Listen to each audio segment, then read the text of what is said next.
কোনো ট্রাপিজিয়ামের সমান্তরাল বাহুদ্বয়ের দৈর্ঘ্যের গড় 11 সেন্টিমিটার এবং ক্ষেত্রফল 121 বর্গ সেন্টিমিটার হলে এর সমান্তরাল বাহুদ্বয়ের মধ্যবর্তী লম্ব দূরত্ব নির্ণয় করো। এক্ষেত্রে আমাদের ট্রাপিজিয়ামের যে ক্ষেত্রফলটা আছে সেখান থেকে হচ্ছে আমরা মধ্যবর্তী লম্ব দূরত্ব বের করতে পারবো। এখন ট্রাপিজিয়ামের ক্ষেত্রফল কি ছিল? ট্রাপিজিয়ামের ক্ষেত্রফল ছিল হাফ ইন্টু ট্রাপিজিয়ামের সমান্তরাল বাহুদ্বয়ের যোগফল ইন্টু সমান্তরাল বাহুদ্বয়ের মধ্যবর্তী লম্ব দূরত্ব। এখন এই সূত্র দিয়ে যদি আমরা অঙ্কটা করতে যাই, এক্ষেত্রে তো আমাদের লম্ব দূরত্ব আমরা বের করব, তাহলে আমাদের ট্রাপিজিয়ামের সমান্তরাল বাহুদ্বয়ের যোগফলটা লাগবে, কিন্তু আমাদের কি এখানে যোগফল দেওয়া আছে? দেখো তো, আমাদের কিন্তু এখানে সমান্তরাল বাহুদ্বয়ের দৈর্ঘ্যের গড় দেওয়া আছে।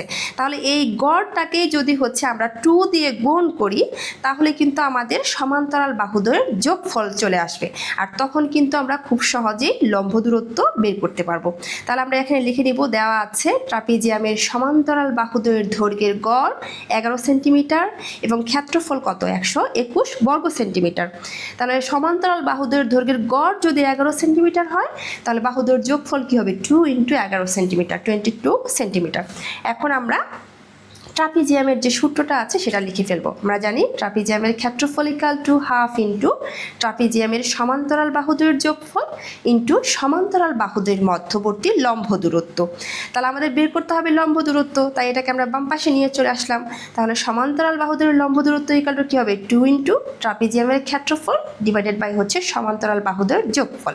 তাহলে 2 ইন্টু ক্ষেত্রফলের মান দেওয়া আছে কত?